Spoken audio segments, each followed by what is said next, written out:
Hello hi friends, welcome to my YouTube channel. ಇವತ್ತಿನ ದಿನ ಒಬ್ಬಟ್ಟಿನ ಸಾಂಬಾರು ಹೇಗೆ ಮಾಡೋದು ಅಂತ ನೋಡೋಣ ಬನ್ನಿ.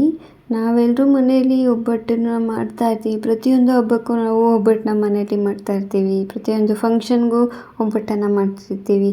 ನಾವು ರುಚಿಯಾಗಿ ಒಬ್ಬಟ್ಟಿನ ಸಾಂಬಾರು ಹೇಗೆ ಮಾಡೋದು ಅಂತ ಹೇಳಿ ನೋಡೋಣ ಬನ್ನಿ.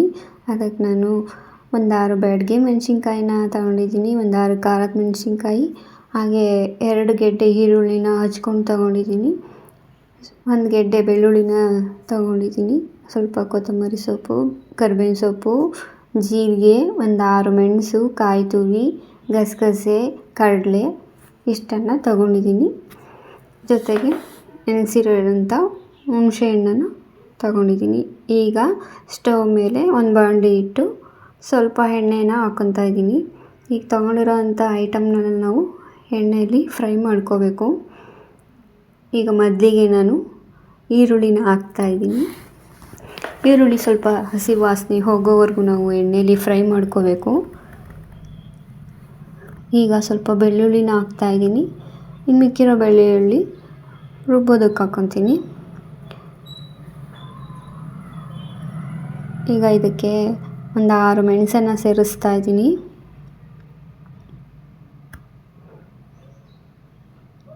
ಬ್ಯಾಡಗೆ ಮೆಣಸಿನ್ಕಾಯಿ 6 ತಗೊಂಡಿದ್ದೀನಿ. ಹಾಗೆ ಒಂದು 6 ಒಣಮೆಣ್ಸಿನ್ಕಾಯಿ, ಖಾರದ ಒಣಮೆಣ್ಸಿನ್ಕಾಯಿ ಹಾಕಿದ್ದೀನಿ. ಕರಿಬೇವಿನ ಸೊಪ್ಪು ಎಲ್ಲದನ್ನು ಚೆನ್ನಾಗಿ ಎಣ್ಣೆಯಲ್ಲಿ ಫ್ರೈ ಮಾಡ್ಕೋಬೇಕು. ತುಂಬಾ ಏನು ಫ್ರೈ ಮಾಡ್ಕೊಳೋಂಥ ಅವಶ್ಯಕತೆ ಇಲ್ಲ, ಸ್ವಲ್ಪ ಹೊತ್ತು ಮಾತ್ರ ಎಣ್ಣೆಯಲ್ಲಿ ಫ್ರೈ ಮಾಡ್ಕೋಬೇಕು. ಇದಕ್ಕೆ ಕಾಯಿ ತುರಿನ ಹಾಕ್ತೀನಿ, ಹಾಗೆಯೇ ಗಸಗಸೆ,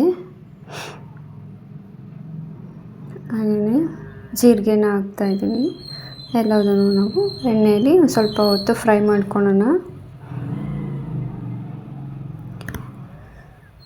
ಎಲ್ಲವುದು ಫ್ರೈ ಆಗಿದೆ. ಈಗ ಇದನ್ನು ಮಿಕ್ಸಿ ಜಾರಲ್ಲಿ ಹಾಕ್ಕೊಳ್ಳೋಣ. ಇದಕ್ಕೆ ನಾನು ಕೊತ್ತಂಬರಿ ಸೊಪ್ಪನ್ನು ಹಾಕ್ತಾಯಿದ್ದೀನಿ, ಸ್ವಲ್ಪ ಬೆಳ್ಳುಳ್ಳಿ,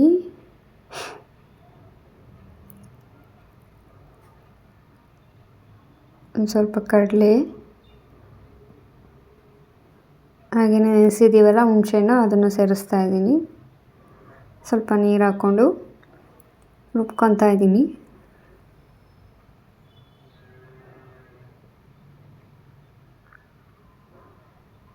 ರುಬ್ಕೊಂಡಿದ್ದಾಗಿದೆ. ಈಗ ಬೇಳೆ ಎತ್ತಿಟ್ಟಿರ್ತೀವಲ್ಲ ನಾವು ಒಬ್ಬಟ್ಟು ಮಾಡಬೇಕಾದ್ರೆ, ಆ ಬೇಳೆನ ಹಾಕಿ ರುಬ್ಕೊಂಡಿದ್ದೀನಿ.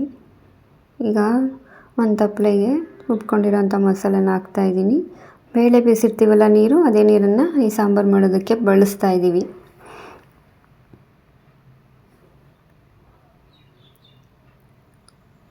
ಈ ರೀತಿ ಮನೆಯಲ್ಲಿ ಮಾಡ್ಕೊಂಡ್ರಂತೂ ಸಾಂಬಾರು ತುಂಬಾ ಟೇಸ್ಟಿಯಾಗಿರುತ್ತೆ. ನೀವು ಕೂಡ ಎಲ್ಲರೂ ಕೂಡ ಒಂದು ಸಲ ಟ್ರೈ ಮಾಡಿ ನೋಡಿ, ಸಾಂಬಾರು ತುಂಬಾ ರುಚಿಯಾಗಿರುತ್ತೆ. ಇದಕ್ಕೆ ಸ್ವಲ್ಪ ಒಬ್ಬಟ್ಟಿನ ಹೂರಣನ ಹಾಕ್ತಾಯಿದ್ದೀನಿ.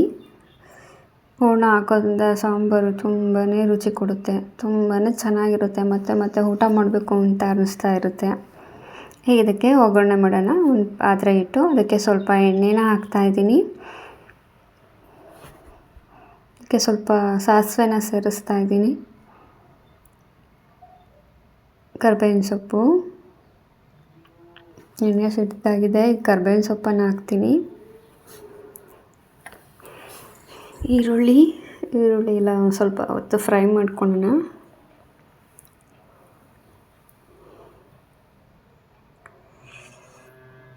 ಈಗ ಅದಕ್ಕೆ ಒಂದು 3 ಬ್ಯಾಡಗೆ ಮೆಣಸಿನ್ಕಾಯಿನ ಕಟ್ ಮಾಡ್ಕೊಂಡು ಹಾಕ್ಕೊಂಡು ಸ್ವಲ್ಪ ಹೊತ್ತು ಫ್ರೈ ಮಾಡ್ತಿದ್ದೀನಿ.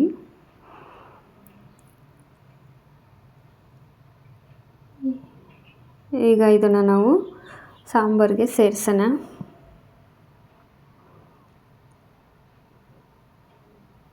ಹೀಗೆ ನೋಡಿ ಫ್ರೆಂಡ್ಸ್, ಎಷ್ಟು ಚೆನ್ನಾಗಿ ಸ್ಮೆಲ್ ಬರ್ತಾ ಇದೆ ಅಂದರೆ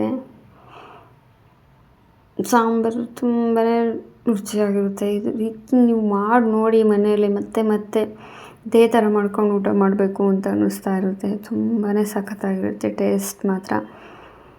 ನೀವು ಒಂದ್ಸಲ ಟ್ರೈ ಮಾಡಿ ಮನೆಯಲ್ಲಿ ಈ ಥರ ಒಬ್ಬಟ್ಟಿನ ಸಾರು ಮಾಡಿಕೊಂಡು ಊಟ ಮಾಡಿ.